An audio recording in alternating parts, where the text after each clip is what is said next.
Okay, a quick guide to the microscope and the components within it. Quite obviously we've got the eyepieces down here. Down at the bottom here we've got a wheel that controls the brightness, the intensity of the white light. Around the left hand side we've got a focus and fine focus knob, the camera, the left side port. In here is a definite focus element that's good for long-term imaging but currently is needing repair. On the stage, so this is an XYZ calibrated stage with fine motor control. Your sample lives in here. It's a slide, they've got these little things that hold them in place. Basically it slides into position, but as I've shown in one of the other videos, there's multiple different types. At the top we have the condenser, this element here, and inbuilt in this is all the different phase contrast rings that you might need depending on what type of imaging you require. Up here is your aperture control, so this closes and opens the aperture, which if you're aligning your phase ring, this is the bit that you need. And at the sides you've got the vertical adjustment and the horizontal adjustment of the phase rings. Both of these are to align your phase contrast, your imaging modality. Down to the side we have the microscope control box, and you can do most things from here. As you can see, it's showing lower Z limit reach. That's because I've dropped the stage to the lowest objective. I just push it up a bit.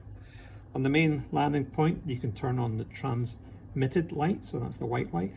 If I turn that on, we should have, you can see that there's now white light going through the sample. And below that, so we can turn that on and off here, and below that we've got reflected light. So the reflected light comes from the fluorescent bulb up, reflects off the sample, and then back inside. Inside, then there's a tube lens that either will amplify the signal, but will magnify the signal, but also send it either to the eyepieces or to the camera. Back over here, if we press the microscope button, it changes to control, which is interesting. The main four buttons that you're going to require, four screens that you're going to require here. First one's pretty obviously the objectives, and then here you can see what's equipped in the on this particular scope. So every time you look at an objective, whether on this scope or any other scope, the information you need is here, but it's also written on the side of the lens. So if I can get in here, you can see the writing on the lens down here will tell you all the same information that's appearing here. So to go through this, what we have is long distance, phase, plan near for, doesn't really matter. Obviously the magnification, this number here is the numerical aperture, and then the phase ring that goes with it. So the big ones you care about here, long distance, obviously, well not obviously, it talks about the distance in which the focal plane is relative to the objective glass. So if you're using a really thick specimen, a big chunk of tissue or a big hydrogel, you might need a long distance lens. Magnification is what it sounds like, but the numerical aperture is the thing that you probably care about the most, because this is the number it's actually the width of the cone of light that enters the lens, but effectively there's a little equation that translates that into resolution, the smallest distance that you can tell two things rather than one thing. The phase one matches up to these phase rings at the back here. So this is an automated system. You can hear I can shift them through the different phase rings, and those are matched in objective to maximize the phase contrast enhancement. So if we switch between different objectives, you'll see that those numbers change. So the numerical aperture has gone down because I've gone to 10 times. It's not long working distance anymore. And you can see in this scope, we've got two objectives that are oil objectives, and one of which is 63 times, and there's a 63 times non-oil. So when we go to 63 times non-oil, you can see the numerical aperture is 0.75. It's phase 2, and this is differential interference contrast is the thing on the right hand side. If you go to 63 times oil, we go up to 1.25. It's much better. It doesn't have a phase ring, so you can only take DIC images with this. The other thing you get with oil objectives is that you get an additional numerical aperture multiplier that comes from the oil, and the oil for this usually stays in this box here, and if you read the side of the box it'll tell you the effective NA of there.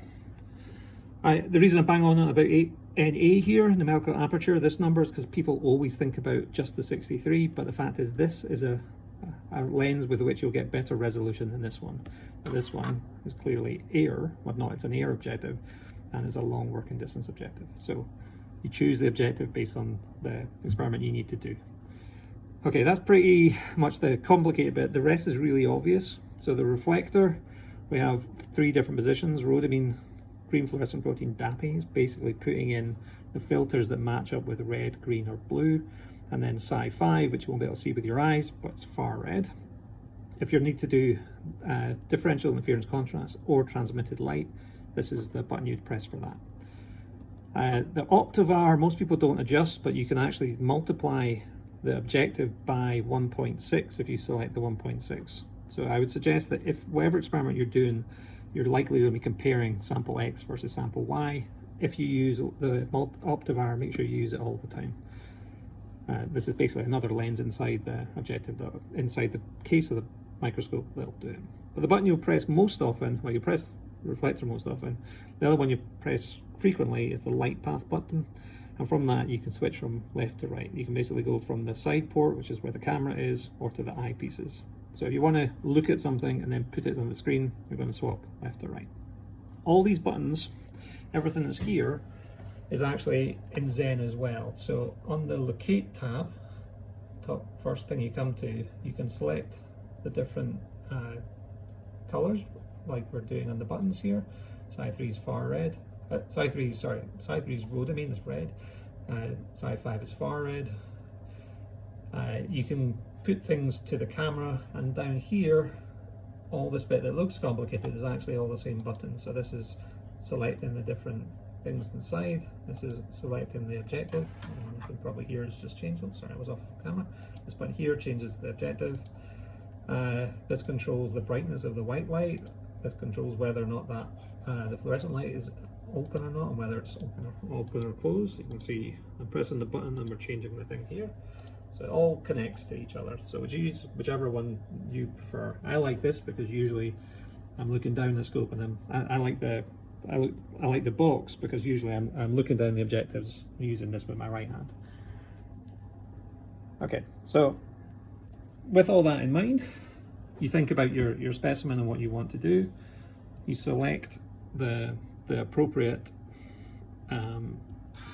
whatever's going to be probably the brightest signal for you to find it.